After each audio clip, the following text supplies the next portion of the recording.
ورحمة الله وبركاته.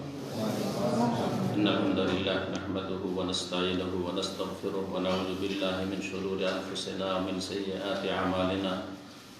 من يهده الله فلا مضل له ومن يضلل فلا هادي له وأشهد أن لا إله إلا الله وحده لا شريك له وأشهد أن محمدا عبده ورسوله صلى الله تعالى عليه وعلى آله وصحبه وسلم تسليما كثيرا. أما بعد فقد قال الإمام البخاري رحمه الله تعالى: باب من تبرز على لبنتين. قال حدثنا عبد الله بن يوسف قال أخبرنا مالك عن يحيى بن سعيد عن محمد بن يحيى بن حبان عن عمه واسع بن حبان عن عبد الله بن عمر أنه كان يقول: إن ناسا يقولون إذا قعدت على حاجتك فلا تستقبل القبلة ولا بيت المقدس. فقال عبد الله بن عمر: لقد ارتقيت يوما على ظهر بيت لنا فرأيت رسول الله صلى الله عليه وسلم على لبنتين مستقبلا بيت المقدس لحاجته، وقال: لعلك من الذين يصلون على أوراقهم. فقلت: لا أدري والله. قال مالك: يعني الذي يصلي ولا يرتفع عن الأرض يسجد وهو لاصق بالأرض। মহান আল্লাহ সমস্ত প্রশংসা যে আল্লাহ রাব্বুল আলামিন আমাদের সৃষ্টি করেছেন এবং আমাদেরকে জীবনযাপনের সঠিক নিয়ম নীতিমালা আর শিক্ষা দান করার জন্য ওহী নাযিল করেছেন এবং শেষ নবী প্রিয় নবী মুহাম্মদ রাসূলুল্লাহ সাল্লাল্লাহু আলাইহি ওয়াসাল্লামকে শেষ রাসূলকে প্রেরণ করেছেন, তার ইত্তেবা অনুসরণ করাও ফরজ করেছেন। আমাদের ধারাবাহিক আলোচনা সহিহুল বুখারীর পর্ব চলছে ওযু সম্পর্কে। আজ 26শে রবিউল সানি মোতাবেক 1442 হিজরি মোতাবেক 11 ডিসেম্বর 2020। আলোচনা পর্ব নম্বর 4 এই ওযুর, আর অধ্যায় নম্বর হচ্ছে 12। ইমাম বুখারী রাহিমাহুল্লাহ বলছেন: বাবু মান তাবাররাজা আলা লাবিনাতাইন। এই অধ্যায় হচ্ছে এমন কোন ব্যক্তি সম্পর্কে যেই ব্যক্তি দুটো ইটের উপর বসে পেশাব পায়খানা করে। কেউ যদি দুটো ইটের উপর পা দিয়ে ভর দিয়ে পায়খানা পেশাব করে, প্রাকৃতিক প্রয়োজন। জি, প্রাকৃতিক প্রয়োজন হচ্ছে আরবিতে কাজায়ে হাজাত। এই কথাটি অনেকে আমাদের দেশে বলে। হাজা মানে প্রয়োজন। তো এই প্রয়োজন কোন প্রয়োজন? প্রাকৃতিক প্রয়োজন। মানুষ হিসাবে যেসব প্রয়োজন রয়েছে, অর্থাৎ পেশাব পায়খানা কথাটি শুনতে একটু যেন কেমন শ্রুতিকটু, শুনতে ভালো লাগছে না। সেই জন্য আরবি ভাষায় ভদ্রতার ভাষা হচ্ছে কাজায়ে হাজাত। কাজা মানে পুরা করা, হাজাত মানে প্রাকৃতিক প্রয়োজন। এখানে তাবাররাজা, বারাজ, এই বারাজ শব্দটি আজকাল ব্যবহার করা হয়। আপনি যদি চেকআপে যান, পেশাব পায়খানার চেকআপে যান, তাহলে বউল আর বারাজ, বউল হচ্ছে ইউরিন, পেশাব, আর পায়খানা চেক করা হচ্ছে বারাজ। তো বলছেন বাবু মান তাবাররাজা আলা লাবিনাতাইন। লাবিনা কাঁচা ইটকে বলা হয়। এক হচ্ছে পোড়া ইট আর একটা হচ্ছে কাঁচা ইট। লাবিনা ইটের উপর পা দিয়ে পেশাব পায়খানা করা, যাতে করে পেশাব পায়খানা আপনার শরীরে না লেগে যায়। যদি কেউ পেশাব করছে ওই সময় যদি মাটিতে বসে থাকে, তো পেশাবগুলি গড়ে এসে পায়ে লাগতে পারে, কিন্তু ইটের উপর যদি পা থাকে তাহলে অন্তত পায়ে আর লাগছে না। আজকাল যে টয়লেটগুলো বানানো টয়লেট, সেখানেও দেখেন এইগুলো পায়ের জায়গাগুলো উঁচা করা আছে একটু, তাই না? একটু উঁচা করা আছে। আর উঁচা না থাকলে আশঙ্কা আছে। উঁচা যদি না করা থাকে তো পেশাব পায়খানা যেখানে গড়ে পড়েছে সেই জায়গাটা নিচে করা আছে, তো এটাই হলো উঁচা করা। তার মানে এরকমটা কেউ যদি করে, দুটো ইটের উপর পা দিয়ে আছে, ভর দিয়ে আদৌ তা বসে পেশাব পায়খানা করছে, তো এটা প্রমাণিত, কোনো অসুবিধা নেই। তাবেই ওয়াসি বিন হিব্বান রাহমাতুল্লাহি আলাইহি বর্ণনা করেছেন প্রখ্যাত সাহাবী আব্দুল্লাহ বিন ওমর রাদিয়াল্লাহু তাআলা আনহু থেকে, দ্বিতীয় খলিফা আমিরুল মুমিনিন ওমর রাদিয়াল্লাহু তাআলা আনহুর ছেলে এবং বড় একজন সাহাবী ছিলেন। ওমর রাদিয়াল্লাহু তাআলা আনহুর পরে যদি তার পিতা কঠোরভাবে নিষেধ না করে যেতেন তো অনেকের প্রস্তাব ছিল যে তিনি খলিফা হবেন, এত যোগ্য মানুষ তিনি। ওসমান, আলী, অন্যান্য এইরকম যারা সিনিয়র সাহাবায়ে কেরাম তাদের মর্যাদার ইলমের দিক থেকে, আমলের দিক থেকে, সুন্নতের পাবন্দির ক্ষেত্রে তার বিস্ময়কর ঘটনাবলী রয়েছে। এত সুন্নতের পাবন ছিল।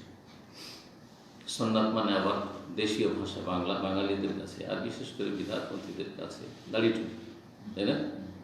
সুন্নতি পোশাক মানে জুব্বা, এগুলো আসলে ভুল। সুন্নাত মানে জীবনের প্রতিটি ক্ষেত্রে রাসূলুল্লাহ সাল্লাল্লাহু আলাইহি ওয়াসাল্লামের আদর্শ মেনে চলা। যেখানে যেটা করেছেন সেটা আকীদার ক্ষেত্রে হোক, ইবাদতের ক্ষেত্রে হোক, আখলাক চরিত্রের ক্ষেত্রে হোক, চলাফেরার ক্ষেত্রে হোক, ব্যক্তি জীবনে হোক, পারিবারিক জীবনে হোক, জিকির আজকারের ক্ষেত্রে হোক, সামাজিক ক্ষেত্রে হোক, মানুষের সাথে চলাফেরার ক্ষেত্রে হোক। একজন মানুষ অসুখ খেয়েছে তো আমার সুন্নতি কাজ ওর সাথে, এখানে শুনুন।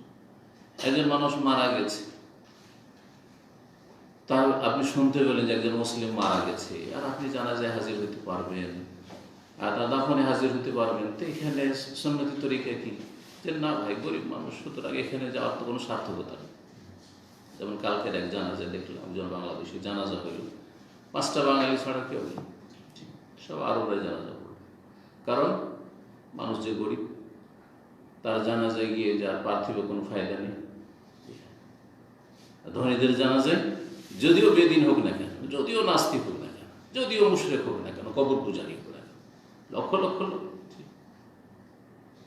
জি এগুলো আসলে সুন্নত না। আমি সুন্নতি কাজ করে এলাম, লক্ষ লক্ষ লোক জানাজায় হাজির হয়েছে। আরে সব বিদাতি আর বিদাতির জানাজা গেছে না, নাস্তিক, বিধর্মী, ইসলাম বিদ্বেষী, তার জানাজায় লক্ষ লক্ষ হাজার হাজার লোক, ফায়দা কি? কোন সুন্নাত পালন করতে গেছে না। তো কথা হচ্ছে যে সুন্নাত মানে সার্বিক জীবনে রাসূলুল্লাহ সাল্লাল্লাহু আলাইহি ওয়াসাল্লামের আদর্শের বাস্তবায়ন। এই কথাটা সব সময় যদি আকীদার পরিশুদ্ধি আপনার হয়ে থাকে, আকীদা মানহাজ ঠিক হয়ে থাকে, তাহলে এটা সবসময় হয়। আর 2-4টা কাজের নাম সুন্নাত না। কেউ রফেদান করলো সুন্নাত, আমি জোরে বললে সুন্নাত, হ্যাঁ সুন্নাত অবশ্যই, এগুলো সুন্নাত, কিন্তু অনেক ক্ষেত্রে সুন্নাত নেই, কিন্তু প্রচলিত সুন্নাত। দাড়ি ওয়াজিব, সুন্নাত নাই, কিন্তু দাড়ি টুপি মানে সুন্নাত মূর্খদের কাছে। না, টুপি সুন্নত নয়, যেটা সুন্নত নেই সেটাও সুন্নাত, যেটা ওয়াজিব সেটাও সুন্নাত। অজ্ঞতা, আসলে অজ্ঞতা সমাজে।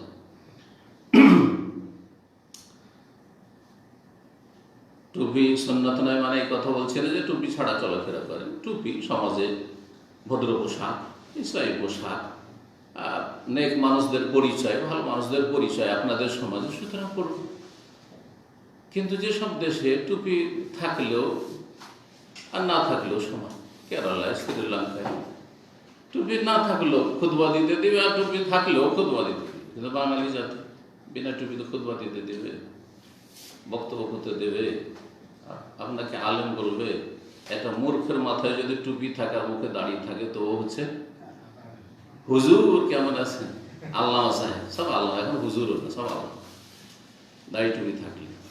আর যদি বড় থেকে বড় আলেম হয় আর মাথায় টুপি না থাকে তো সমাজেও মূর্খ লোক। কি আছে, কোন এলিম আছে, পরিচয় আছে।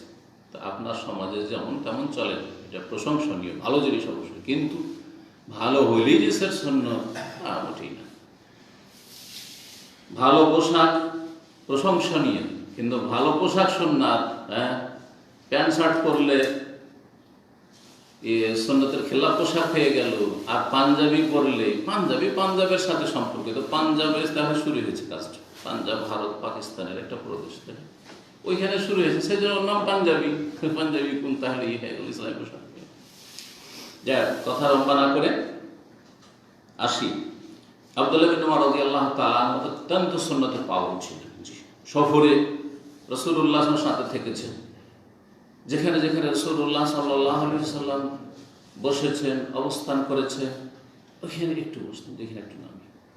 যদিও এটা তার সুন্নতের সাথে বা নবী সাল্লাল্লাহু আলাইহি ওয়াসাল্লামের আদর্শের সাথে, জীবনীর সাথে অত্যন্ত ভালোবাসার পরিচয়, কিন্তু এটা কোনো সুন্নত নয় যে যেখানে নবী সাল্লাল্লাহু আলাইহি ওয়াসাল্লাম বসেছেন, যে রাস্তা দিয়ে হেঁটেছেন আপনাকে হাঁটতে হবে, যে রাস্তা দিয়ে নবী সাল্লাল্লাহু আলাইহি ওয়াসাল্লাম হিজরত করে এসেছেন ওই রাস্তা দিয়ে মক্কাতে মদিনা আসবেন আপনি, এমন কিছু আছে সওয়াবের কাজ, এমন কিছু নেই।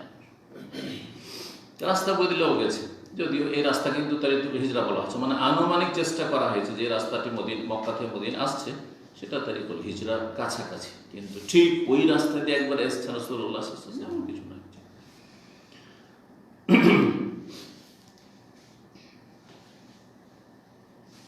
আন্নাহু কানা ইয়াকুল, আব্দুল্লাহ ইবনে উমর রাদিয়াল্লাহু তাআলা বলতেন, ইন্নান নাসান ইয়াকুলুন, কিছু মানুষরা আছে যারা বলে, কি বলে, এদা কাআতা আলা হাজাতিকা, যখন তোমার প্রাকৃতিক প্রয়োজন পুরা করার জন্য বসবে, তার মানে পায়খানা পেশাবে বসবে, ফালা তাস্তাকবিরিল কিবলাতা ওয়ালা বাইতুল মাকদিস, তখন তুমি কিবলার সামনে করবে না আর বাইতুল মুকাদ্দাসকে বা বাইতুল মাকদিসকে সামনে করবে না। বাইতুল মুকাদ্দাস বলতে পারেন অথবা বাইতুল মাকদিসও বলতে পারেন,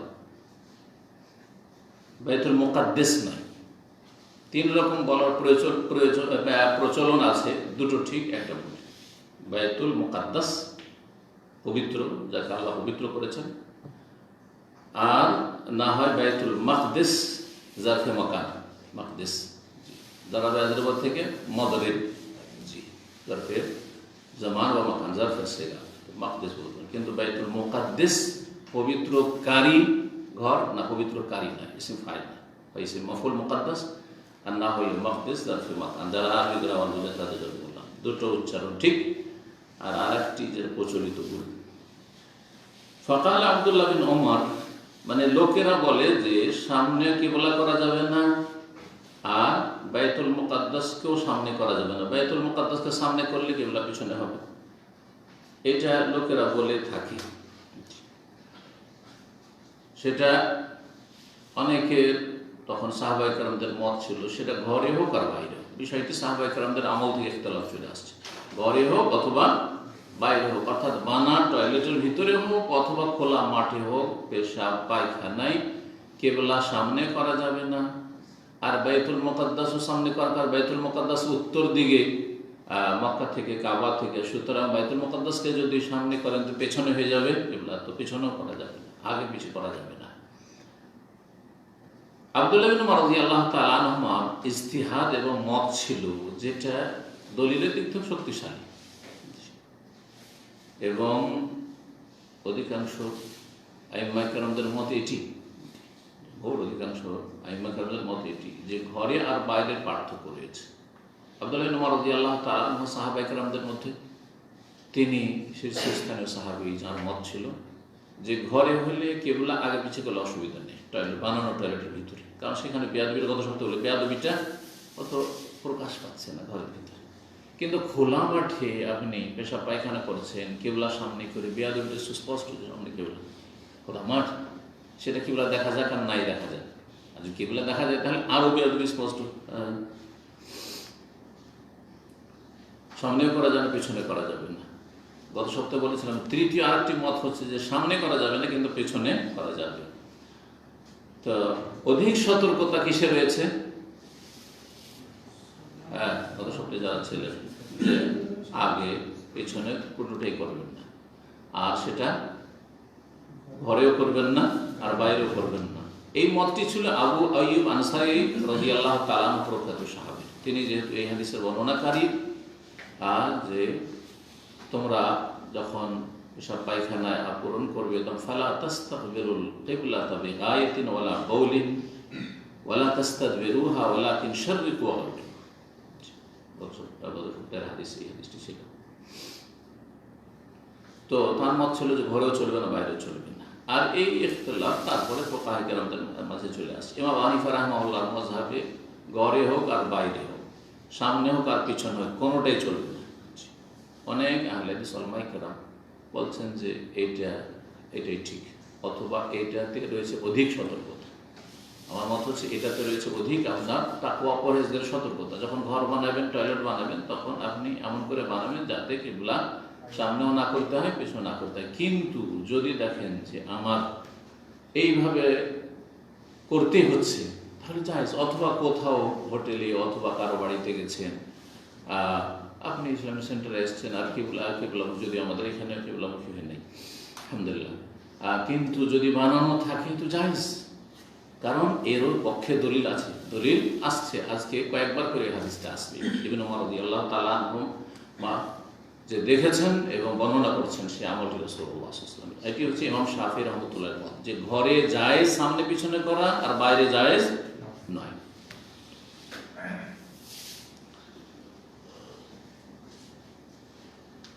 বলছেন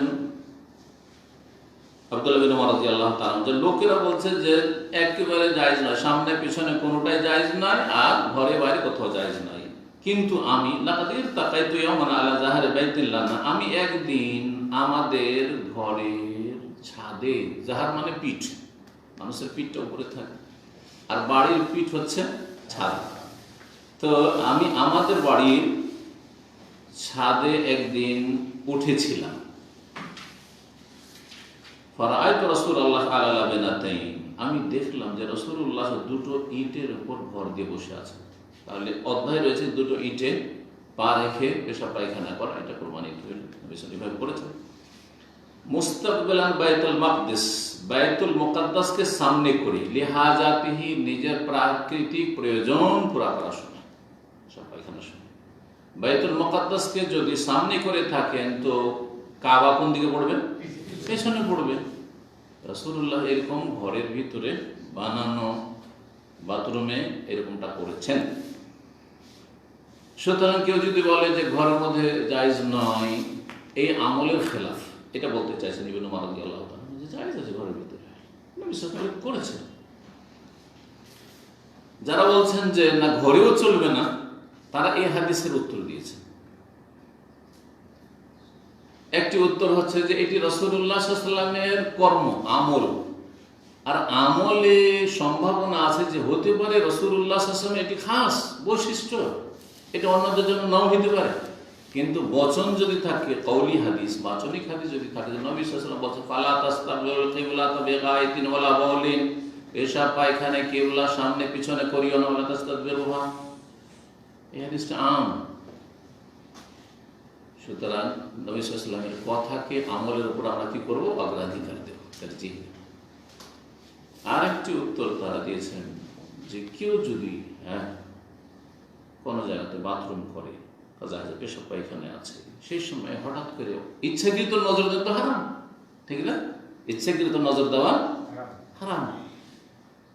আমাদের দেশে নদীর কিনারায় আর রেল লাইনের পাশে আপনাদের জানা আছে, যারা বসবাস করে এরা বেহায়া হয়ে যায়, ইল্লা মাশাআল্লাহ, এদের লজ্জা কমে যায় ধীরে ধীরে।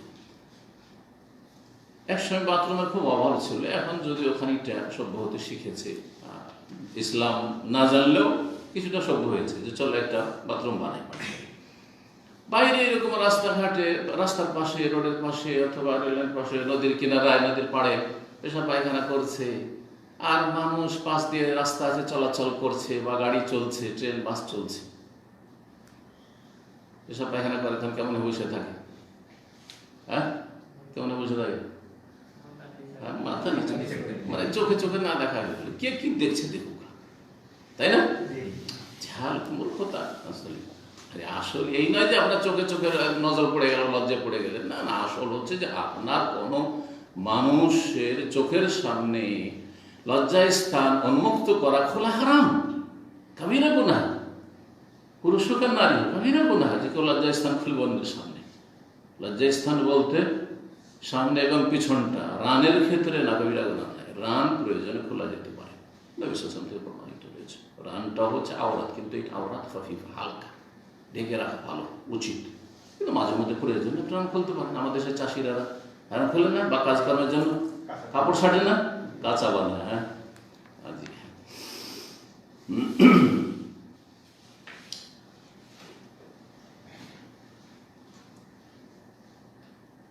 কি বলছিলাম, যে জবাব দিয়েছে তারা যে ইচ্ছা করতে কেউ দেখবে না, জায়েজ নয়, অনিচ্ছাকৃত যখন নজর পড়ে, নজর যদি কারোর পড়ে যায় যে পেশাব পায়খানা করছে, আপনি তাকিয়ে থাকবেন, সাথে সাথে নজরটা অন্যদিকে করবেন। আর তাও যদি কোনো সম্ভ্রান্ত ব্যক্তি হয়, বড় ব্যক্তিত্ব, কোনো বড় ব্যক্তি ধরেন সে পেশাব পায়খানা করেছে, হঠাৎ করে আপনার নজর পড়ে গেছে। আচ্ছা, নবী সাল্লাল্লাহু আলাইহি ওয়াসাল্লাম তৈরিকৃত বাথরুমের ভিতরে পেশাব পায়খানা করছিলেন, সেই সময় কেমন করে নজর পড়লো? হ্যাঁ, টয়লেটের ভিতরে কেউ যদি বাথরুম করে তো নজর পড়তে পারে? পড়বে না? হ্যাঁ, তখনকার যুগে শুধু ঘেরা থাকতো, টাটি বুঝেন নাকি? টাটিতে ঘেরা থাকতো, ওপরটা খোলা থাকতো। গ্রামে গঞ্জে এরকম বাথরুম দেখেন নাই? হ্যাঁ, এগুলি তো ছিল আসলে। পাকা বাড়ি কটা লোকের ছিল, বাড়ির পিছনে এরকম ছিল, ওপর খোলা, তাহলে ছাদের উপর ওপর দিয়ে নজর আসতে পারে কিনা? যখন আজকাল বাড়িতে বাথরুম তৈরি হয়েছে, তখন বাড়িরও ছাদ আছে আর বাথরুমেরও ছাদ আছে। তো ছাদে চড়তেই নজর পড়ে গেছে। আব্দুল্লাহ ইবনে ওমর রাদিয়াল্লাহু আনহু নজর যেমনই পড়ে গেছে, নিশ্চয়ই তিনি আর তাকিয়ে থাকেন, সাথে সাথে নজর ফিরিয়েছেন। তো দেখার ক্ষেত্রে হতে পারে কোন রকমের ভ্রম হতে পারে, ভুল হতে পারে। দেখতে গিয়ে অনেক সময় চট করে নজর পড়লে ভুল হতে পারে, চট করে মনে করছে এটা হয়তো অমুক লোক, না অমুক না, অন্য কেউ হইতে পারে। আবার অনেক সময় বাথরুমে ধরেন বসে আছে এইভাবে, কিন্তু এরকম করে বসে, অনেকে বসে থাকে বাথরুমের জন্য বসে না, এইভাবে বসে আছে, তাহলে হঠাৎ নজর পড়লে ভাববে যে ওইদিকে মুখ করে, তার মানে এইদিকে মুখ করে হয়তো বাথরুম করছে, ঠিক না? আসলে তো এভাবে বসে আছে। এগুলো জবাব দেওয়া হয়েছে। আর যারা বলছেন না ঘরের ভিতরে জায়েজ আর বাইরে জায়েজ নাই, আপনি করেন না তো সেটা আলাদা, জায়েজ ঘরের ভিতরে, আর এটাই শক্তিশালী। কিন্তু তারা উত্তর কি দিয়েছে? ওই হাদিস আবু আইয়ুব আনসারী রাদিয়াল্লাহু তাআলা আনহু হাদিসের বর্ণিত হাদিসের, সেই হাদিসের উত্তর হচ্ছে সেটা হাদিস আম, এটা হচ্ছে খাস। দুটো হাদিসের সমন্বয় করে ওই হাদিসে আছে যে কিবলাকে তোমরা সামনে পিছনে করিও না, বলা হয়নি ঘরে না বাইরে, আম হাদিস। আর এই হাদিসে রাসূলুল্লাহ সাল্লাল্লাহু আলাইহি ওয়াসাল্লামের আমল খাস করে দিচ্ছে যে ঘরের ভিতরে রাসূলুল্লাহ সাল্লাল্লাহু আলাইহি ওয়াসাল্লাম কিবলাকে পিছনে করেছেন, বাইতুল মুকাদ্দাসকে সামনে করেছেন। সুতরাং দুটোর উপরে আমল করতে হইলে আমরা বলতে হয় যে বাইরের ক্ষেত্রে আবু আইয়ুব আনসারী রাদিয়াল্লাহু আনহু বর্ণিত হাদিস ফিট করব, আমল করব এটার উপর। আর ঘরের ক্ষেত্রে, বানানো বাথরুমের ক্ষেত্রে আব্দুল্লাহ ইবনে ওমর রাদিয়াল্লাহু তাআলা আনহু এই হাদিসের উপর আমল করব, যেটাতে নবী সাল্লাল্লাহু আলাইহি ওয়াসাল্লামের আমল বর্ণনা করেছেন।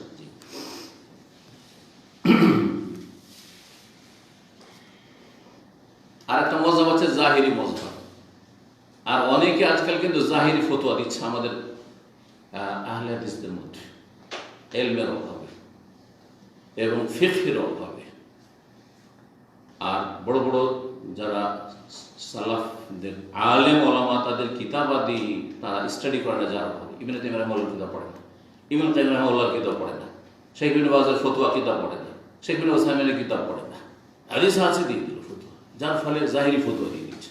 নিজেকে জাহিরি বলে না, যেকে বলছে আমি আহলে হাদিস সালাফি, কিন্তু আসলে সালাফি মানহাজের উপর নেই, ফতোয়ার উপর নেই, আছে ও জাহিরি ফতোয়া। জাহিরি ফতোয়া বিভ্রান্তিকর। যে জাহিরি তরিকার ফতোয়া দেয় সে নিজেও গুমরাহ, অন্যকে গুমরাহ করে। যেমন একজন মুফতি কয়েকদিন আগে খুব এই ভয়সটি ছড়িয়েছে, ফতোয়া দিয়ে দিয়েছে যে হাদিসে তো এসছে যে 7 রকমের ধন সম্পদে বা 7 রকমের বস্তুতে সুদ আছে, রেবা আছে। সুতরাং আর 8 নম্বরের পৃথিবীতে কোনো কিছুতে রেবা সুদ নেই। এই ক্ষেত্রে এই 7 রকমের ওপর অন্য কিছুকে কিয়াস করবো, এই কিয়াসই মানে না। 7 আছে 7, আজব ফতোয়া। এই ফতোয়া হানাফি মাযহাবের না, আবু হানিফার না, শাফিঈর না, মালিকের না, আহমদের না, বরং আহলে সুন্নাতের না। এটা জাহিরি ফতোয়া। ইমাম দাউদ জাহিরি রাহমাতুল্লাহ গফরাল্লাহ, তার হাসানাত আছে, ভুলও আছে।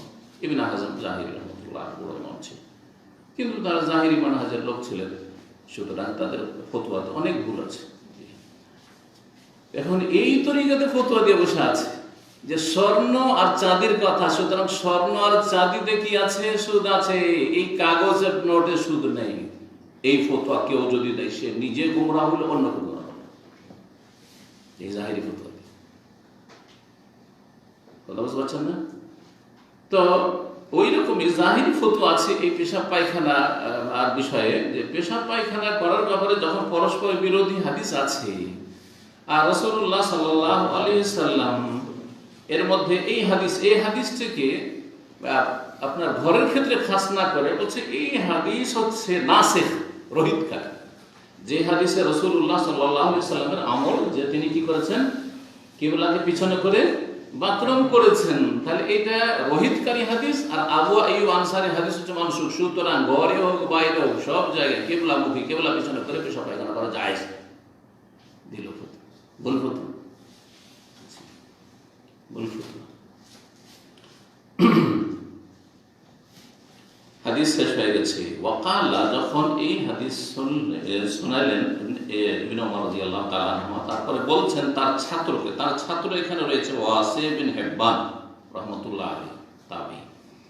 তাকে বলছেন তার ধারণা এরকম ছিল যে আপনার পেশাব পায়খানাতে বসলে ঘরে হোক বাইরে হোক কোনো জায়গাতে কেবল মুখে হওয়া যাবে না, কেবল পিছনে করা যাবে না। তো তার উপর খণ্ডন করতে গিয়ে বলছে ইবনে ওমর আল্লাহ মিনাল্লাযিনা ইউসাল্লুনা আলা আওরাতিহিম, মনে হচ্ছে যে তুমি ওই সব লোকদের দলভুক্ত যারা নিতম্বে ভর দিয়ে সালাত আদায় করে, পাছায় ভর দিয়ে, সহজ ভাষায় ওয়ারিকের পাছাকে মাটিতে লাগিয়ে দিয়ে যারা সিজদা করে, সালাত আদায় করে, তাদের দলের লোক নাকি তুমি, মনে হচ্ছে ওইরকম। এটা বলার উদ্দেশ্য কি? হাফেজ ইবনে হাজার রাহমাতুল্লাহ আলাইহি এই সহিহ বুখারীর যে বিশাল ভাষ্য 12 খণ্ডে রয়েছে ফাথুল বারী, তাতে তিনি নকল করেছেন উক্তিগুলি বা এর ব্যাখ্যাগুলি। তাতে ইমাম কিরমানি রাহমাতুল্লাহ তার একটি সহিহ বুখারী শারহ রয়েছে, ভাষ্য রয়েছে। ইমাম কিরমানি রাহমাতুল্লাহ যে ব্যাখ্যা করেছে সেটা হচ্ছে যে এখানে উদ্দেশ্য হচ্ছে তার অজ্ঞতা বর্ণনা করা, যে এক শ্রেণীর মূর্খ লোকের আছে যারা ভুল তরিকায় সালাত পড়ে। সেটা হচ্ছে সালাতে তারা নিতম্বকে একবারে মাটিতে লাগিয়ে দিয়ে আর হাতকে মাটিতে রেখে একবারে গুড়িসুড়ি হয়ে তারা সিজদা করে। এই হানাফি মহিলাদের নামাজ, হানাফি মহিলাদের নামাজ, জি হ্যাঁ, এই হানাফি মহিলাদের নামাজটি সহিহ হাদিস বিরোধী নামাজ। যে মহিলা এবং পুরুষের নামাজে পার্থক্য রয়েছে 14 রকম, আর তার একটা পার্থক্য হচ্ছে সিজদা করে তখন নিতম্বকে একবারে মাটির সাথে লাগিয়ে দিবে, হ্যাঁ, অধিক পর্দার জন্য। আরে অধিক পর্দা তুমি নিজের খেয়াল খুশি করতে নিয়ে আসবে, নবীর তরিকা নিয়ে আসতে হবে। নবী সাল্লাল্লাহু আলাইহি ওয়াসাল্লাম সাল্লু কামা রাআইতুমুনি উসাল্লি, তোমরা সালাত আদায় করো যেমন আমাকে সালাত আদায় করতে দেখলে, সে পুরুষ হোক আর নারী হোক। নবী শুধু পুরুষদের নবী নাকি না মহিলাদের নবী? মহিলাদের নবী। আর নবী সাল্লাল্লাহু আলাইহি ওয়াসাল্লাম আমার মতো করে তোমরা সালাত আদায় করো। সেই সময় যদি নারী পুরুষের সালাতে পার্থক্য থাকতো পদ্ধতিগত, তাহলে বলতেন দেখো এই সাহাবীরা তোমরা আমার মতো সালাত সাল্লু কামা রাআইতুমুনি উসাল্লি, কিন্তু এই আমার বিবিরা আজওয়াজ মুতাহারাত, হে আমার মেয়েরা, হে সাহাবিয়াতরা, তোমরা কিন্তু তোমাদের তরিকা আলাদা আছে, শিখিয়ে দিলাম তোমাদেরকে, এই ব্যাপার আছে করতে হবে। যতগুলি কিছু আসার নবী সাল্লাল্লাহু আলাইহি ওয়াসাল্লাম থেকে নয়, পরবর্তীকালে বর্ণনা করে, সবগুলি জয়ীফ, দুর্বল, সহি না। আর না হলে কাহরি ইজতিহাদ, ব্যক্তিগত কোনো তাবির ইজতিহাদ, এতে বেশি একটু পর্দা আছে, চলো একটু মহিলারা একবারে শুয়ে। অথচ এর বিপরীত হাদিস আছে, যখন তোমাদের কেউ সালাত আদায় করবে, সিজদা করবে, ফালা ইয়াফতারে সে ইফতিরাশাল কালবে, কুকুরের মতো বিছিয়ে দিবে না। কুকুরকে বসতে দিয়েছে কেমন করে বসে? সামনের পা দুটো লম্বা করে বিছিয়ে দিয়ে বসে। যারা হাতকে এভাবে রেখে দিয়ে সিজদা করবে তাদের বসাটা ঠিক কুকুরের মতো হচ্ছে না? আচ্ছা, কুকুরের কথা কেমন বললেন? বিশেষ এমনি বলতেন যে হাত বিছিয়ে দিও না, কিন্তু ইফতিরাশাল কালবে, কুকুরের মতো বসিও না, কাকের মতো ঠোকর দিয়ে সালাত আদায় করিও না। এরকম বিভিন্ন পশু পাখির সাথে তুলনা করেছেন ভুল সালাতগুলি, ভুল নামাজগুলিকে। কি জন্য? রহস্যটা কি জানেন? রহস্য হচ্ছে মুসলিমদের অন্তরে ঘৃণা সৃষ্টি করা এই আমল থেকে, যে এই যে হাত বিছিয়ে সালাত আদায় করছো, তুমি কুকুরের মতো কাজ করো। তুমি যে ঠাক ঠাক ঠাক ঠাক তাড়াতাড়ি করে রুকু সেজদা, এই যে সালাত পড়ছো, তুমি নাখরাতুন কানাখরাতিল গোরাব, কাকের মতো ঠোকর মারছো, মুরগির ঠোকর মারা নামাজ, এইরকম সালাত পড়বে না। কথা বোঝা গেছে? এইভাবে বিভিন্ন পশুর সাথে বিভিন্ন সুন্নত বিরোধী যে ভুল নামাজ সেগুলিকে তুলনা করেছেন, যাতে করে কেউ ভুল সালাত আদায় না করে। তো তুমি মনে হয় ওই দলের লোক নাকি? তো ওই দল বলতে এখানে জাহেলদেরকে বোঝানো হয়েছে যারা সুন্নত জানে না, সুন্নত থেকে মূর্খ। ওই মূর্খ যারা সুন্নত জানে না তাদের তরিকার লোক, ঘরেও চলবে না, বাইরেও চলবে না, কোনো জায়গায় কিবলামুখী হওয়া যাবে না, এর কথা বলছো তুমি মনে হয় ওদের। আর কেউ কেউ বলেছেন যে না, এটার উদ্দেশ্য তাদের অজ্ঞতা প্রকাশ করা নয়, বরং হতে পারে যে এমন কিছু লোকেরা ছিল যারা এইরকম করে সালাত আদায় করতো, হতে পারে যে এরকম সালাত আদায় করতো আর মনে করতো যে এতে যখন সেজদা যাব এতে আমাদের শরীরের পর্দা হবে বেশি, এটা যেমন শরীয়ত বিরোধী, ঠিক তেমনই তোমার যে মতটি রয়েছে এই মতটি হচ্ছে শরীয়ত বিরোধী। এক কথায় ইবনে ওমর রাদিয়াল্লাহু তাআলা আনহুমা কঠোর ভূমিকা ছিল যে ঘরের মধ্যে চাই, যেটা চাই আমি দেখেছি, নিজে চোখে দেখেছি। কাল মালিক, ইমাম মালিক রাহিমাহুল্লাহ এই কথাটির ব্যাখ্যা করছেন। ইমাম মালিক প্রসিদ্ধ মদিনার ইমাম, ইয়ানিল্লাযী, অর্থাৎ এর তাৎপর্য হচ্ছে আল্লাযী ওয়াসাল্লি, যে সালাত আদায় করে, ওয়ালা ইয়ারতাফি আল আরদি, যে জমিন থেকে শরীরটা উঠিয়ে সালাত আদায় করে না, ইয়াসজুদু, সিজদা করে, কিন্তু ওয়া লাসিকুন বিল আরদ, জমিনের সাথে একবারে মিলিত হয়ে জমিনের সাথে সেটে সিজদা করে, হাত বিছিয়ে দিলেন আর পাছাটাকে একবারে নিচে বসিয়ে দিলেন আর গুড়ি সুড়ি হয়ে বুকের মাঝে আর জমিনের মাঝে তেমন ফাঁক রাখলেন না, এইরকম যারা করে তাদের সম্পর্কে বলেছেন যে এরা যেমন মূর্খ, অথবা এরা যেমন সুন্নতের খেলাফ কাজ করে। ঠিক তেমনই এটাও সুন্নতের খেলাফ যে তুমি যেটা জায়েজ সেটাকে নাজায়েজ মনে করবে। 13 নম্বর অধ্যায় অথবা খরুজুন নিসার আল বারাজ, এই অধ্যায় হচ্ছে নারীদের বের হয়ে যাওয়া বাড়ি থেকে এলাল বারাজে পেশাব পায়খানার জন্য। মহিলারা বাড়ির বাইরে প্রয়োজনে, প্রাকৃতিক প্রয়োজন পুরা করার জন্য পেশাব পায়খানার জন্য বাইরে যেতে পারে কি না, এটা হচ্ছে মাসআলা। এখন আমি শহরে বাস করি অথবা গ্রামে বাস করলো, আলহামদুলিল্লাহ বাথরুম আছে, বাথরুম তৈরি করার পয়সা আছে, করেছেন, ঠিক আছে। আপনি হয়তো বলবেন আপনার মেজাজে, না না এটা কি করে হতে পারে, মহিলারা বাথরুম করার জন্য, পেশাব পায়খানার জন্য বাইরে মাঠে ঘাটে যাবে, ঠিক না? কিন্তু আজকে থেকে 30 বছর পিছনে চলে যান, জানি না এখনো গ্রামগঞ্জে থাকতে পারে, যাওয়া হয় না তো বলতেও পারি না, কিন্তু আমরা চোখের সামনে দেখেছি অধিকাংশ বাড়িতে বাথরুমের ব্যবস্থা ছিল না, যার ফলে মহিলারা কোথায় যেত? বাইরে যেত, সে বাঁশের ঝাড়ের আড়ে হোক, গাছের আড়ে হোক, কোনো গর্তে হোক, যেত। বাড়ির পিছন দিকে, বিশেষ করে বাড়ির পিছন দিকে ঢাকায় থাকে, বন জঙ্গলে আছে দেশের মধ্যে, গাছপালাতে চারিদিক ঘেরা, যারা যতটা পর্দা করে ততটা পর্দা করে বসত। আর বিশেষ করে রাত্রে গেলে কোনো দোষের কথা নেই।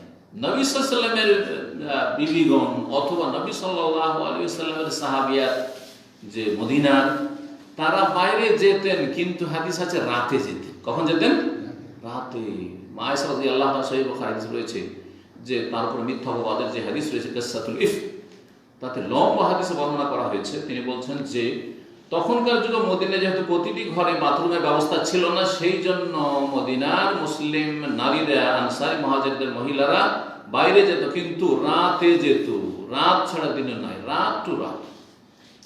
এই রাতে এসব পায়খানা করে চলে আসলো বাইরে, পেশাবের জন্য তো আশেপাশে করে না, যে ঘরের ভিতরে পড়ে নেওয়া যায় হয়তো, কিন্তু পায়খানার ঘরটা তো অন্যরকম, তাই না? ব্যবস্থা না থাকলে তো পায়খানা করার জন্য রাত্রে যেত। রাত্রে গেলে আরো পর্দা রয়েছে।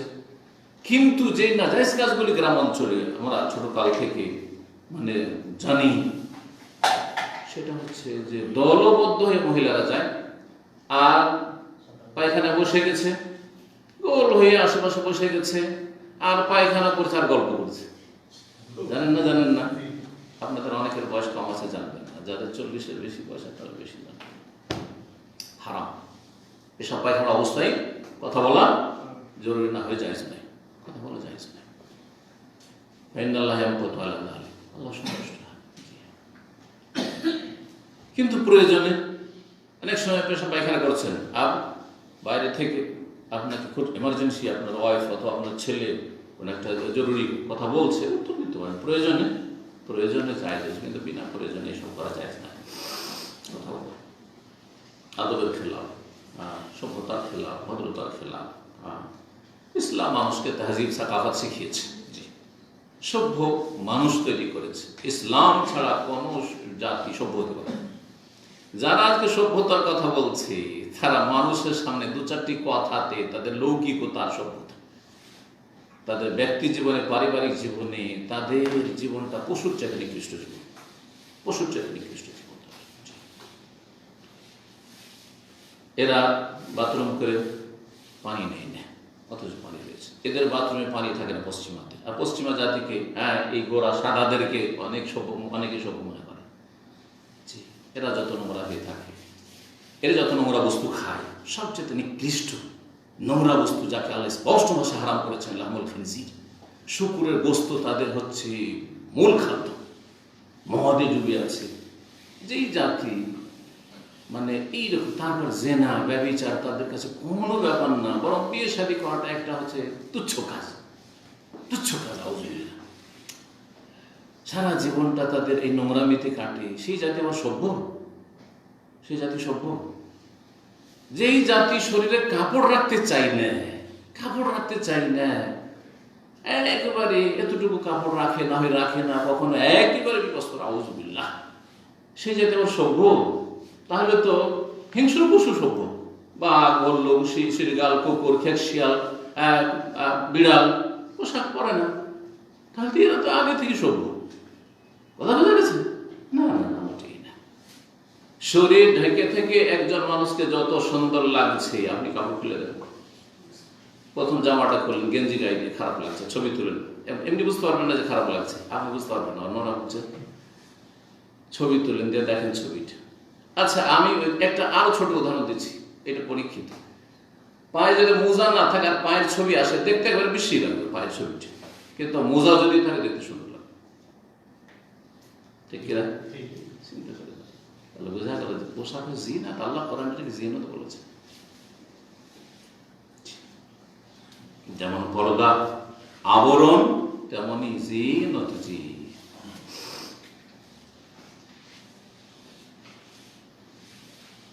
মা আয়েশা রাদিয়াল্লাহু তাআলা আনহা থেকে বর্ণিত হাদিস বলছেন, আন আজওয়াজান নবী সাল্লাল্লাহু আলাইহি ওয়াসাল্লাম কুননা ইয়াখরুজনা বিল-লাইল। চলে আসছে এখানে হাদিস।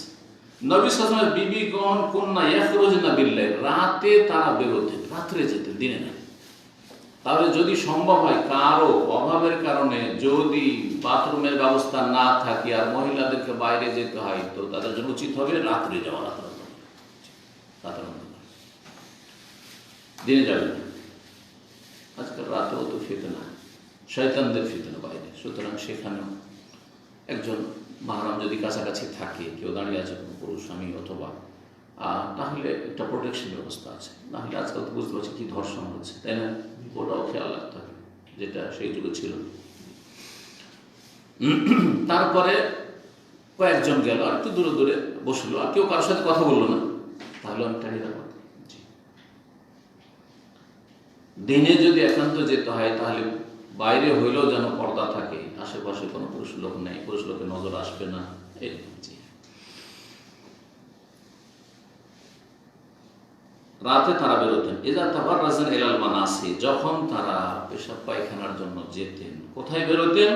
ইয়াখরুজনা বিল-লাইল ইলাল মানাসি, মানাসে নামক এলাকায়। মানাসে নাসআ থেকে, নাসআ মানে হচ্ছে খালিস, খোলা ময়দান। এজন্য এর ব্যাখ্যা করেছে ওয়াহুয়া সাঈদুন আফিয়াহ। সাঈদুন মানে হচ্ছে ভূপৃষ্ঠ, এই যে মাটি, জমিন, খোলা মাঠ। আর আফিয়াহ মানে হচ্ছে ওয়াসি, আওসা, প্রশস্ত খোলা মাঠ। এটা কোন দিকে ছিল? বাকির যে কবরস্থান রয়েছে, আমাদের দেশের মানুষরা জান্নাতুল বাকি বলে, আমরা বাকি বললে শুনতে ভালো লাগে না, তাই না? যত বিদাতি কথা শুনতে ভালো লাগে, জান্নাতুল বাকি, জান্নাতুল মুআল্লা, রওজা শরীফ, তাই না? মাজার শরীফ, শুনতে কত সুন্দর লাগছে। কিন্তু শয়তান খারাপ জিনিসকে সাজিয়ে পেশ করে। সে খারাপ কাজ হোক অথবা খারাপ কথা হোক, বেদাতি কথা হোক, ওগুলোকে সাজিয়ে পেশ করে। জান্নাতুল বাকি নামে কোনো কিছু নেই আসলে। জান্নাতুল বাকি বলা মানে এটা একটা ভুল ধারণা দেওয়া মানুষকে যে এই বাকিতে কেউ যদি দাফন হয় তো জান্নাত, অথচ ঈমান এবং নেক আমল ছাড়া, ফরজ ওয়াজিবের হেফাজত ছাড়া, আর সহি আকীদা, বিশুদ্ধ আকীদা তাওহীদ ছাড়া কেউ জান্নাতে যেতে পারবে না।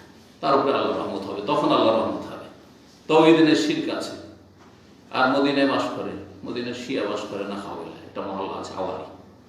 তো কি মনে করছেন যে এইসব গুমরাহ যারা নবী সাল্লাল্লাহু আলাইহি ওয়াসাল্লাম বিবি বোনের শত্রু, যারা সাহাবায়ে কেরামদের শত্রু, যারা দ্বীন ইসলাম কোরআন সুন্নাহর শত্রু, যারা রাসূলুল্লাহ সাল্লাল্লাহু আলাইহি ওয়াসাল্লাম হাদিসে বুখারী মুসলিম আবু দাউদ নাসাঈ তিরমিজি ইবনে মাজাহ কিছু বিশ্বাসী নয়, বরং তাদের অনেকেই অনেক ফিরকা যারা কোরআনে কারিমে সন্দিহান, যারা খোলাফায়ে রাশিদিনকে আবু বকর, ওমর, ওসমান, আলী, এই তিনজন আবু বকর, ওমর, ওসমান তাদেরকে মুসলিম মনে করেন। আউযুবিল্লাহ, এত সহজ জান্নাত? হ্যাঁ, তাদের ইসলামের খোঁজ খবর নিতে হবে, ইসলাম আছে কিনা। জি হ্যাঁ, কারণ কোরআন যদি অস্বীকার করে, কোরআনে আল্লাহ বলছে আমি রাজি, হারেরা বলছে রাজি না, কোরআন অস্বীকার, কোরআন অস্বীকার। এত সহজ নয় যে বিদাতি আকীদা নেই, মদিনায় কবর নেওয়ার জন্য ভারত বাংলাদেশ থেকে অনেকে আসে, পয়সা অনেক বড় বড় আলেমরা এসছে, বেদাতি আলেমরা এসছে, মদিনায় কবর, মদিনা শরীফে কবর নেব, জান্নাতুল বাকিতে বসে আছে, বছরকে বছর থাকছে। সুফি আকীদা নিয়ে, শিরকি আকীদা নিয়ে, বিদাতি আকীদা, হুলুল আর ওয়াহদাতুল ওজুদের আকীদা নিয়ে, আর এখানে মক্কা মদিনায় মারা গেছে। জান্নাত এত সহজ? এত সহজ নয়।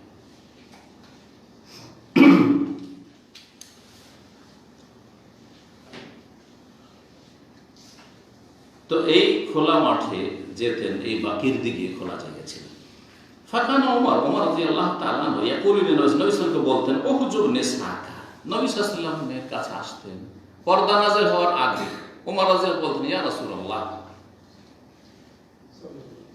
পর্দা করা উচিত, আমাকে ভালো লাগছে না যে আপনার বিবিদেরকে বরফাজে দেখবে, কারণ পর্দার হেজাবের বিধান নাযিল 6ষ্ঠ হিজরিতে, দেরি হয়ে নাযিল হয়েছে। মদিনা আসার পরে 5 বছর পর নাযিল হয়েছে। মক্কাতে পর্দার হুকুম যতদিন নাযিল হয় ততদিন পর্যন্ত চেহারা ঢাকতো না মহিলারা, কারণ আল্লাহ হুকুম করেনি চেহারা ঢাকার, হাত ঢাকার, হাত চেহারা এগুলো খোলা থাকতো। কিন্তু যেমনই হিজাবের আয়াত নাযিল হলো, ইউদনিনা আলাইহিন্না মিন জালাবিবিহিন্না, এই আয়াত যখন সূরা আহজাবে নাযিল হইল, তখন নবী সাল্লাল্লাহু আলাইহি সাল্লামের বিবিগণ, তারপরে সাহাবিয়া সবাই তখন একটা চোখ খুলে, তখন তার পাতলাই কাপড় ছিল না, নেকাবের অবস্থা ছিল না, মোটা মোটা কাপড়, তখন ঘোমটা টেনে একটা চোখ দিয়ে রাস্তা দেখে, রাস্তার কিনারা কিনারা মহিলারা চোখ দেন।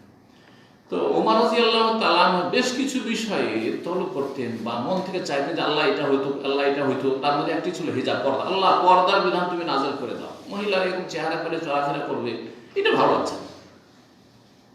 আল্লাহ তার মতের অনুকূলে ওহী নাযিল করেছেন অনেক বিষয়, তার মধ্যে এটি একটি বিষয়, বেশ কিছু বিষয় ছিল। পর্দা নাযিল হওয়ার আগ পর্যন্ত বাইরে যেতেন, আর পর্দা নাযিল হওয়ার পরেও, যে ইফকের হাদিসে রয়েছে যে পর্দা নাযিল হওয়ার পরেও রাসূলুল্লাহ বিবিগণ রাতের বেলা মাঝে মধ্যে যেতেন, বাইরে যেতেন, 2-3 একসাথে গেলেন আর তাজা হাজাত করে আসলেন, কারণ বাড়িতে এরকম ব্যবস্থা অনেকের ছিল না।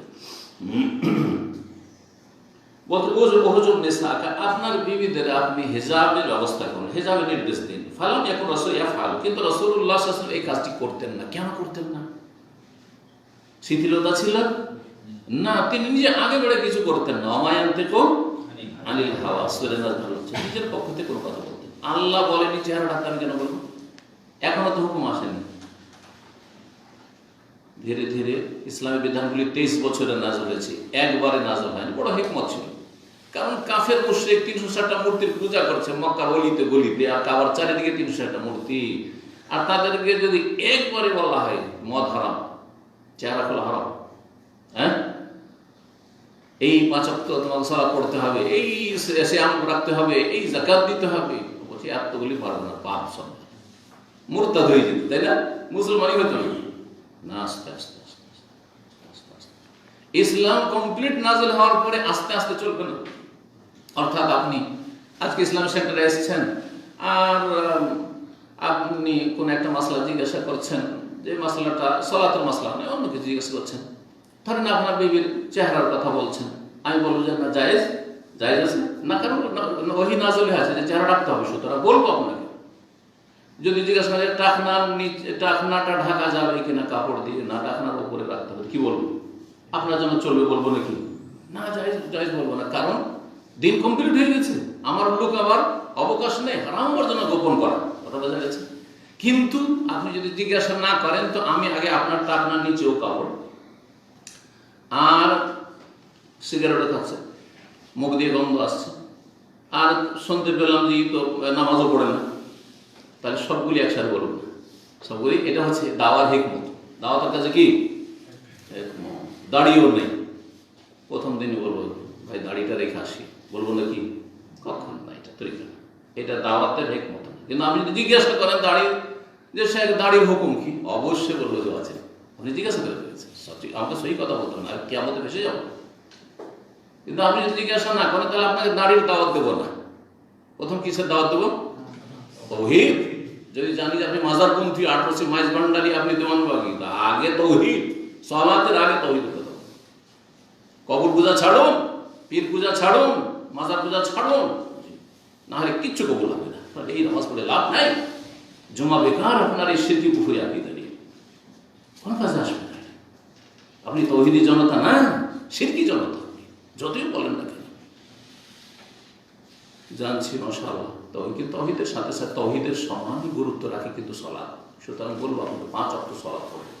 আরে বেশি না পারবেন দিনের রাতে 70 রাকাত পড়ে নেবেন, ফরজটা পড়ে 5 ওয়াক্ত, ফজর ছাড়বেন না। সুন্নাত ভারী লাগছে, ঠিক আছে, আস্তে আস্তে পড়ে নেবেন। আপনি 70 রাকাত পড়ে দেন, আপনি মুসলিম, বুঝা গেছে না? এটাকে বলা হয় তাদাররুজ ফি দাওয়া। দাওয়াতের ক্ষেত্রে ধাপে ধাপে বাড়াতে হবে, স্টেপ বাই স্টেপ। আপনি বেহায়া পরিবারের মেয়ে বিয়ে করে নিয়ে এসছেন, আর নিয়ে আসার পরে একবারে লাগাম টেনে ধরেছেন, কি করবে মহিলা? পালিয়ে গিয়ে কোনো খারাপ ছেলের সাথে পালিয়ে যাবে। কোন হুজুরের পাল্লাতে পড়েছি, ঠিক না? আপনি প্রথম যেতেন না, আপনিও বেহায়া পরিবারে, বেদিন পরিবারে যেতেন না, যখন গিয়েছেন তো আস্তে আস্তে লাগাম টান, আস্তে আস্তে রশি টানে, আস্তে আস্তে। আল আহাম্ম ফাল মুহিম, যেটা বেশি গুরুত্বপূর্ণ আর গুরুত্বপূর্ণ সবই। আবার আমাদের কাছে এটা নেই, যেমন অনেকে বলে এই হাইজ নেফাসের মাসলা, এই সুন্নতের মাসলা, আপনারা এগুলো নিয়ে কেন বাড়াবাড়ি করেন? আর রফেদেন আমিন জোরে আসতে যাই করুক সারা জীবন বলবে না, এটা ভুল কথা।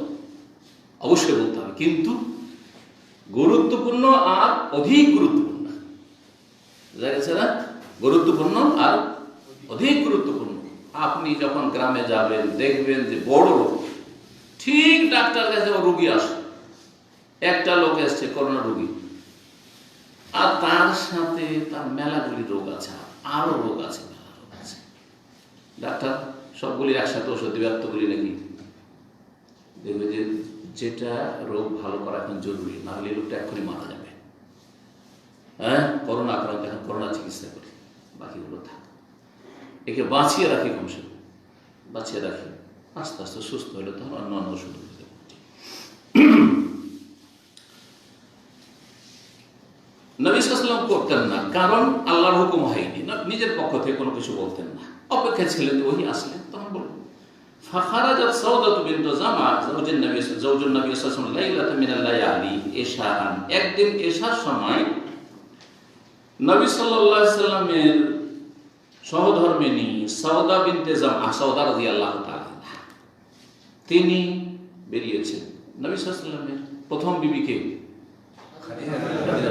2 নম্বরে কে বলতে পারেন? দেখি একটু কতটা নবীর জীবনী, সিরাতুন নবী। 2 নম্বরে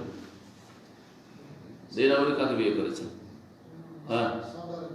সাউদা রাদিয়াল্লাহু তাআলা। আইডিয়া তো বললেন না? সাউদা রাদিয়াল্লাহু তাআলা। 3 নম্বরে আয়েশা রাদিয়াল্লাহু তাআলা। আয়েশা রাদিয়াল্লাহু তাআলা ছোট ছিলেন। সাউদা রাদিয়াল্লাহু তাআলা আনহা একদিন রাতে বেরিয়েছেন এশার সময়।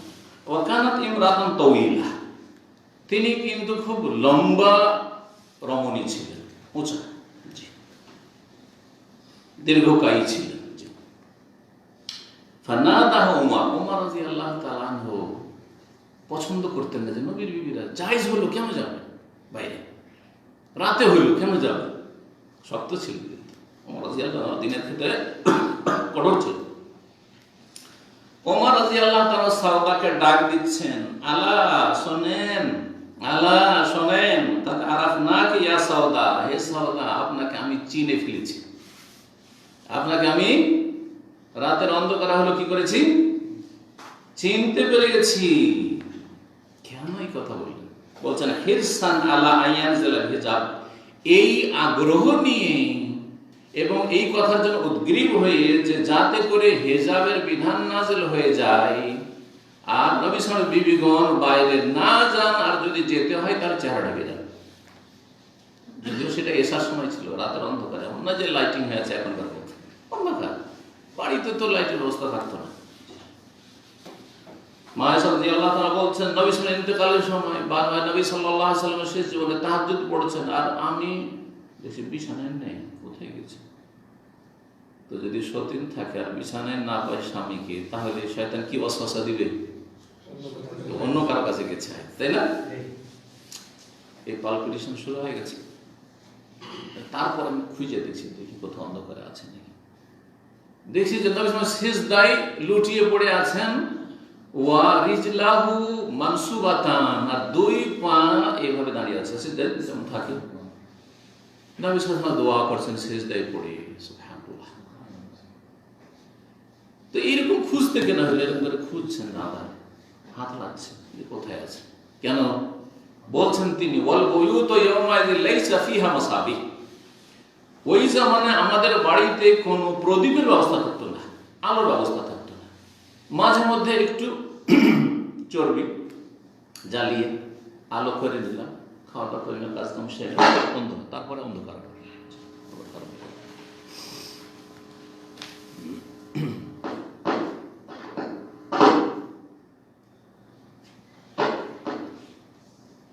হেজাবের আশায় ওমর রাদিয়াল্লাহু তাআলা এই কথা বলেছে। ফাআনজালাল্লাহুল হিজাব, অতঃপর আল্লাহ হেজাবের বিধান নাযিল করলেন, হেজাবের বিধান নাযিল করলেন। এই হাদিস থেকে বেশ কিছু বিষয় জানা যায়। তার মধ্যে একটি হচ্ছে যে মহিলারা প্রয়োজনে পেশাব পায়খানার জন্য বাইরে বেরোতে পারবে, কিন্তু উত্তম হচ্ছে রাতে, উত্তম হচ্ছে রাতে। দিনেও প্রয়োজন হলে জায়েজ, কিন্তু যেন পুরুষদের দৃষ্টিগোচর না হয়, চোখে না পড়ে পেশাব পায়খানার অবস্থা।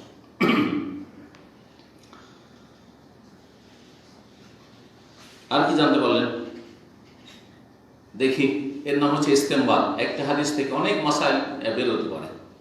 এই হাদিস থেকে কি জানা গেল না যে বেগানা মহিলার সাথে কথা বলা যায়? জানা গেল না? ওমর রাদিয়াল্লাহু তাআলা আনহু মাহরাম নন নবী সাল্লাল্লাহু আলাইহি বিবির জন্য, যদিও নবীর বিবিগণ সবাই উম্মতের মা, আমাদের মা তারও মা, ওয়াজওয়াজ উম্মাহাতুহুম, কিন্তু এই মা কোন দিক থেকে? বিবাহ করা হারাম। যেমন মাকে হারাম, তেমন নবীর বিবিগণকে বিবাহ করা উম্মতের জন্য হারাম। এই দিক থেকে, সম্মানের দিক থেকে, শ্রদ্ধার দিক থেকে, ইহতিরাম তাজিমের দিক থেকে। কিন্তু বাকি শরীয়তের মাসাইলের দিক থেকে মা নয়। যেমন মাকে নিয়ে আপনি সফর করতে পারবেন, মায়ের সাথে আপনি একটা হোটেলে গিয়ে এক রুমে থাকতে পারবেন, পারবেন না? পারবেন না? মায়ের সাথে নির্জনে গল্প করতে পারবেন। নবীর বিবিগণের সাথে সাহাবায়ে কেরামদের এসব জায়েজ ছিল না? জায়েজ ছিল না। তাহলে নবী সাল্লাল্লাহু আলাইহি ওয়াসাল্লামের বিবিগণকে যে মা বলা হয়েছে সেটা বিশেষ বিশেষ বিষয়, যেদিকে ইঙ্গিত করলাম। তো তাহলে বেগানা পুরুষ কথা বলেছেন তার সাথে, নবী সাল্লাল্লাহু আলাইহি ওয়াসাল্লাম বিবিগণের সাথে। সুতরাং প্রয়োজনে কেউ যদি কারো স্ত্রীর সাথে কথা বলে আর সেখানে ফিতনার আশঙ্কা না থাকে, আর সেটাও যদি আপনার দ্বীনি কথা হয়, তো জায়েজ না জায়েজ নয়? ধরেন একজন শেখকে, কোন আলেমকে মাসলা জিজ্ঞেস করছে কোন মহিলা, জায়েজ না জায়েজ নয়? সরাসরি এসে জিজ্ঞাসা করে, জায়েজ নয়। এখানে এসে কেউ জিজ্ঞাসা করে, জায়েজ। টেলিফোনে জিজ্ঞাসা করে, জায়েজ নয়? জায়েজ। আওয়াজ শোনা জায়েজ, জি। কিন্তু সামনে এসে কথা বললে বা জিজ্ঞাসা করলে, জিজ্ঞাসা করো কিন্তু চেহারা ঢেকে কথা বলতে পারে। কথা বোঝা যাচ্ছে? চেহারা হচ্ছে হিজাব, ঢাকার বস্তু, সুতরাং শরীর ঢাকা থাকবে। আর কথা হিজাব নাই, যে কথা যেন মহিলার না শুনতে পায় কোনো পুরুষ, এমন কথা নাই। তবে এমন কথা শোনানো যাবে না পুরুষদেরকে যেই কথাতে আকর্ষণ রয়েছে। সঙ্গীত শোনাচ্ছে আজকাল ইউটিউবে, কিছু শিল্পী গোষ্ঠী আছে, সাবালিকা সাবালিকা মেয়েদেরকে দিয়ে কি করছে, কি বলছে ওগুলোকে, এদের জাগরণী অথবা তাদের ভাষায় আপনার কি বলছে, ইসলামী গান, ইসলামী গজল, ইসলামী সঙ্গীত। হারাম, এগুলো হারাম। কারণ এগুলোতে কি আছে, আকর্ষণ আছে। আর একটা যুবতী যদি 16 বছর 18 বছরের মেয়ে হয়ে যায়, সাবালিকা সাবালিকা মেয়ে স্বামী, এইসব মেয়েদের যদি কেউ যদি গজল শোনায়, সঙ্গীত শোনা শুরু করে, তাহলে আমাদের বক্তব্য শুনবে, এলেম শিখবে, কার কোনো আলেমের লেকচার শুনবে না তো। কারণ আমাদের ভাষাতে তো আর ওই আকর্ষণ নেই, ফেতনা নেই। এখানে তো শয়তান আসে না, শয়তান আরো তাড়াইবে, এতক্ষণ ধরে কেমন করে শুনবি 1 ঘন্টার লেকচার। আর মহিলা যদি ঘন্টার পর ঘন্টা যদি গান গায়, গীত গায়, তো শুনতে মজা লাগে। কারণ শয়তান ওখানে কাছে আছে, শয়তান বলছে শোন, চল জাহান্নামে আমার সাথে।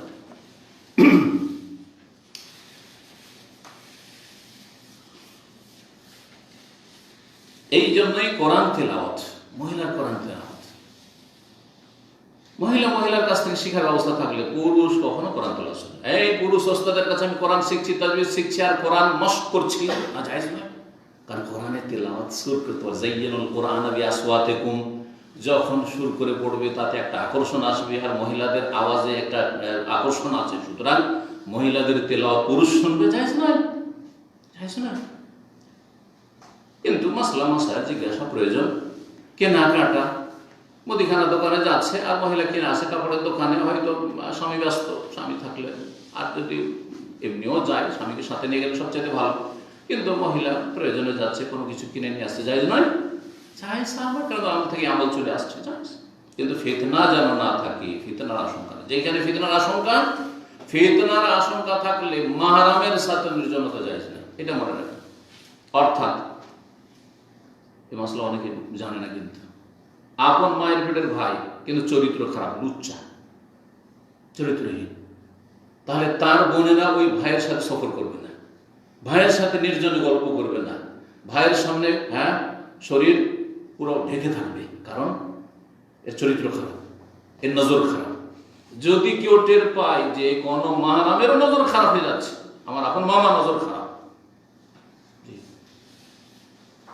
নজর খারাপ, দূরে থাকে, দূরে থাকে, ফিতনা।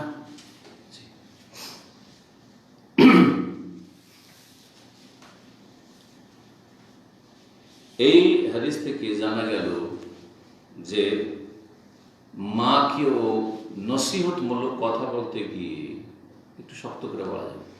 এমন শক্ত নয় যে একবারে বেয়াদবি হয়ে যায়, বড় কষ্ট দিলেন, কিন্তু একটু শক্ত করে বললেন, মা আপনার নামাজ পড়েন, বলবেন না মা কি করছেন আপনি, নামাজ পড়েন, কয়দিন বাঁচবেন আপনি, নামাজ পড়েন, না হলে আমাকে পাবেন না আপনি। জি, আপনি এই শির করবেন না। অনেকের মা আছে মাজারে যায় না, এই পীরের মুরিদ হওয়া যাবে না, মোটেই না, সত্য ভাষা বলতে হবে। কোথা থেকে জানলাম? এই হাদিস থেকে। নবীর বিবিগণ, উম্মতের মা, ওমরের মা রাদিয়াল্লাহু তাআলা বলছেন, দেখেন আপনাকে আমি কিন্তু চিনে ফেলেছি, আপনি রাত্রে বেরোচ্ছেন। অর্থাৎ উদ্দেশ্য হচ্ছে যাতে বের না হন, যদিও জায়েজ কিন্তু অনুত্তম, জায়েজ কিন্তু অনুত্তম। বাড়ির ভিতরে যদি পেশাব পায়খানা পূরণ করে, তাজা হাজা করে, এটা উত্তম। মহিলা হোক আর পুরুষ হোক, বাইরে যাওয়া চাই। আল্লাহ হেজাবের বিধান নাযিল করে দিলেন।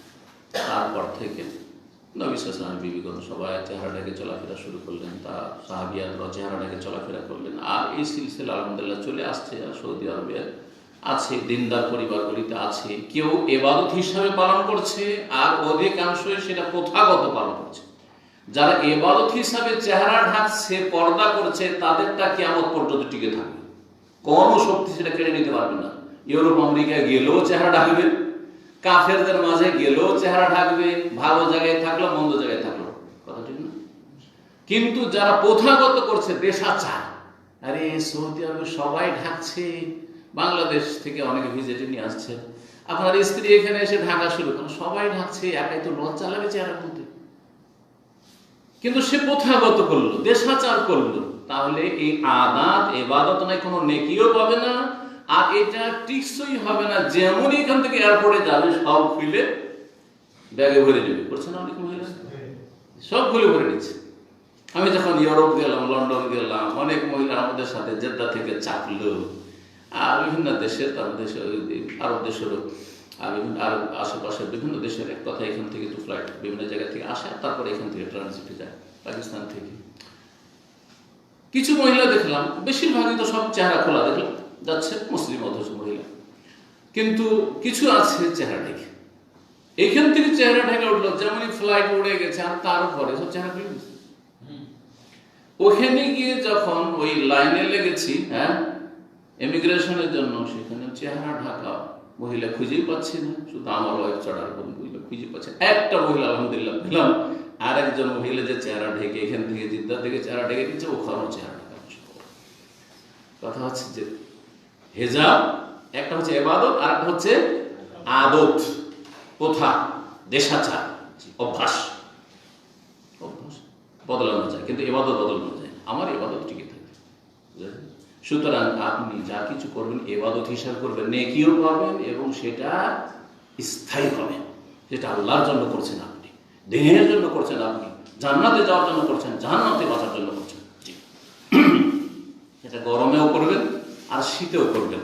কারণ যতই গরম হোক না কেন, সৌদি আরবের গরম অথবা গরম দেশের গরম, এসি নেই বাংলাদেশে কত গরম, তারপর খুলনা আরো জাহান্নামা আসাদ, এর চাইতে অনেক গরম, অনেক তাপ থাকবে জাহান্নাম। সেই জাহান্নাম থেকে বাঁচার জন্য চেহারা রাখবো। ইবাদতের যেন হিজাব হয়, ইবাদতের কাজকর্ম হয়, দুনিয়ার সাথে যেন না। আল্লাহ যেন হেফাজত করে।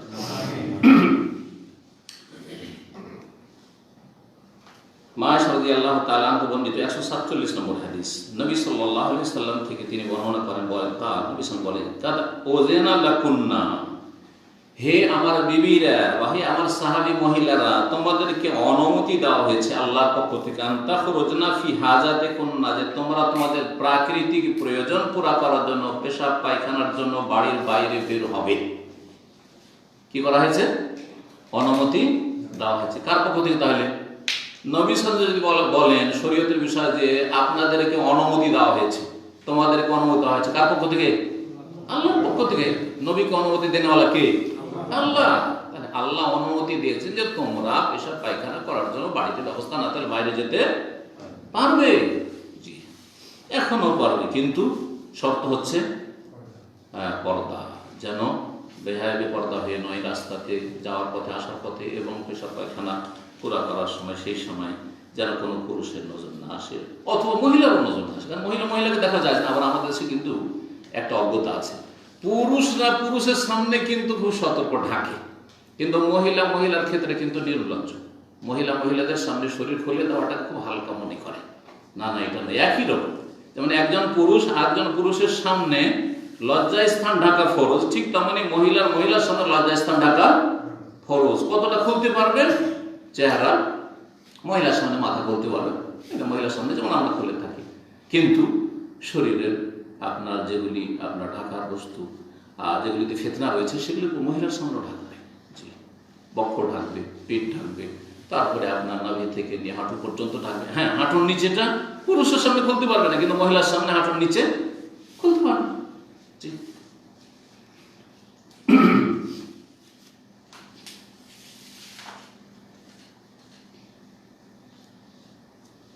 বাবু তাবাররুজ ফিল বুয়ুত, এই অধ্যায় হচ্ছে 14 নম্বর অধ্যায়, বাড়িতে পেশাব পায়খানা করা। আগেরটা বললেন যে মহিলাদের জন্য বের হওয়া বাইরে, তো মহিলারা যদি বাইরে বের হতে পারে, পুরুষরা বাইরে তো পেশাব পায়খানা করতে পারে, তাই না? কোনো অসুবিধা নেই, প্রয়োজন। এখন বাড়ির মধ্যে পেশাব পায়খানা করা যায় কিনা, যেখানে ইবাদতবন্দি করছেন, যেখানে আপনি ঘুমাচ্ছেন, বসবাস করছেন, সেই জায়গাতে বাথরুম বানানো, আজকাল বিশেষ করে যে অ্যাটাচ বাথরুম, এখানে ঘুমিয়ে এখানে সালাত আদায় করছেন আর পাশে এখানে করে বাথরুম, জায়েজ কিনা, এটাও এই হাদিস থেকে এবং এই অধ্যায় থেকে প্রমাণ করতে চাই ইমাম বুখারী রাহিমাহুল্লাহ আলাইহি। বাবু তাবাররুজ মানে পেশাব পায়খানা করা ফিল বুয়ুত, বাড়িতে। ওয়াসি ইবনে হিব্বান রাহমাতুল্লাহ আলাইহি বর্ণনা করেছেন, হাদিসটি এর আগে হয়ে গেছে সেজন্য শেষ করিনি। আব্দুল্লাহ ইবনে উমর রাদিয়াল্লাহু তাআলা থেকে বর্ণনা করছেন, কালা বলছেন, ইরতাকাইতু ফাওকা যাহরিল বাইতি হাফসা, আমি উঠলাম বা চড়লাম হাফসা রাদিয়াল্লাহু তাআলা আনহার বাড়ির ছাদে। হাফসা কে? ওমর রাদিয়াল্লাহু তাআলা আনহার মেয়ে, নবী সাল্লাল্লাহু আলাইহি ওয়াসাল্লামের সহধর্মিণী এবং আব্দুল্লাহ বিন উমরের বোন। এই হাদিসে পাওয়া গেল যে এই ছাদটা ছিল কার বাড়িতে? হাফসা রাদিয়াল্লাহু তাআলা। আগের হাদিসে কি আছে? হ্যাঁ, আল্লাহ জাহারে বাইতিল্লাহ না, আমাদের বাড়ির ছাদে। হাদিস তো পরস্পর বিরোধী হয়ে গেল, তাই না? বলছেন না, বিরোধী না, দুটোর সমন্বয়টা শুনে নিন। বোনের বাড়িকে প্রথমে একটি সমন্বয় হচ্ছে যে বোনের বাড়িকে নিজের বাড়ি বলা যায়। বোন কাছাকাছি বাস করছে, বোনের বাড়ি আমাদের বাড়ি, ভাইয়ের বাড়ি নিজের বাড়ি, এই অর্থে বলা হয়েছে, যেমন অনেকে বলে থাকি। আর একটি এর চেয়ে বেশি সুন্দর সমন্বয়, সেটা হচ্ছে যে হাফসা রাদিয়াল্লাহু তাআলা আনহার ইন্তেকালের পরে তার যে বাড়িটা, কক্ষটা ছিল, সেই বাড়ির ওয়ারিস হয়েছে, উত্তরাধিকারী হয়েছিলেন তার ভাই আব্দুল্লাহ বিন উমর রাদিয়াল্লাহু তাআলা আনহুমা। তিনি দীর্ঘদিন হায়াত পেয়েছিলেন, লম্বা হায়াত পেয়েছিলেন। তো হাফসা রাদিয়াল্লাহু তাআলা ইন্তেকালের পরে যখন ওয়ারিস হলেন, তার বাড়িটা কার হয়ে গেল? আব্দুল্লাহ বিন উমরের। তো যখন কখনো হাদিস বর্ণনা করছেন সেই বাড়িটা ছিল কার? হাফসা বাড়ি, আমার বোনের বাড়ি ছিল। আর কখনো বলেছে সেই বাড়িটা যেহেতু আমি উত্তরাধিকারী সূত্রে পেয়েছি, সুতরাং সেই বাড়িটা আলা জাহারে বাইতুল্লাহ না, আমাদের বাড়ি, আমাদের বাড়ি বা আমার বাড়ি। কি জন্য ছাদের উপর উঠেছিলেন? বিনা কাজে কেউ উঠে না। বলছেন লে বাদে হাজাতি, আমার বিশেষ কাজে, কোন কাজের জন্য। ফারাইতু রাসূলুল্লাহ সাল্লাল্লাহু আলাইহি ওয়াসাল্লাম, রাসূলুল্লাহ দেখেছিলাম ইয়াকদি হাজাত, তার প্রাকৃতিক প্রয়োজন পুরা করছিলেন, মানে পায়খানা করছিলেন। মুস্তাকবিরাল কিবলা, মুস্তাকবিরাল কিবলা, কিবলা পিছনে করে, মুস্তাকবিলা শাম, শাম দেশকে সামনে করে। আর শাম দেশেই ফিলিস্তিনে রয়েছে বাইতুল মাকদিস, সুতরাং ওই হাদিসের সাথেও মিল আছে। এখানে শাম বলা হয়েছে, ওখানে বাইতুল মাকদিস বা বাইতুল মুকাদ্দাস বলা হয়েছে। 149 নম্বর হাদিস, সেই হাদিসটি এই সেম হাদিস। ওয়াসিব বিন হিব্বান রাহমাতুল্লাহ আলাইহি বলছেন যে আন্না আব্দুল্লাহ বিন উমর রাদিয়াল্লাহু তাআলা আনহু আখবারাহু, আব্দুল্লাহ বিন উমর রাদিয়াল্লাহু তাআলা তাকে জানিয়েছেন যে লাকাদ যাহারতু যাতা ইয়াউমিন আলা যাহরি বাইতিনা, আমি একদিন উঠেছিলাম, যাতা ইয়াউম মানে একদিন, আলা যাহরি বাইতিনা আমাদের বাড়ির ছাদে। এখানে আসলে আমাদের বাড়ির ছাদে। ফারাইতু রাসূলুল্লাহ, আমি রাসূলুল্লাহ সাল্লাল্লাহু আলাইহি ওয়াসাল্লামকে দেখেছিলাম কায়দান আলা লাবাতান, দুটো কাঁচা ইটের উপর বসেছিলেন পা রেখে। মুস্তাকবিলা বাইতুল মাকদিসে, বাইতুল মাকদিসকে, যেটা প্রথম কিবলা 16-17 মাসের কিন্তু কিবলা মদিনা আসার পর রাসূলুল্লাহ সাল্লাল্লাহু আলাইহি ওয়াসাল্লাম, আগের কিবলা ছিল রহিত। প্রথম মদিনা এসে নবী সাল্লাল্লাহু আলাইহি ওয়াসাল্লাম বাইতুল মুকাদ্দাসকে সামনে করে সালাত আদায় করেন। তারপরে কিবলার পরিবর্তন হয়েছে, যেটা সূরা বাকারাতে আল্লাহ বর্ণনা করেছেন, সায়াকুলু সুফাহু মিনান নাস মা ওয়াল্লাহু আন কিবলাতিহিম আল্লাতী কানু আলাইহা, তাহওয়িল কিবলার পরিবর্তনের কথা। বাইতুল মুকাদ্দাসের সামনে করে, তো বাইতুল মুকাদ্দাসকে সামনে করলে কাবা কোন দিকে হয়? পিছনে হয়। এইভাবে রাসূলুল্লাহ সাল্লাল্লাহু আলাইহি ওয়াসাল্লাম দেখেছি। হাদিসগুলির ব্যাখ্যা বিস্তারিত এর আগে হয়ে গেছে।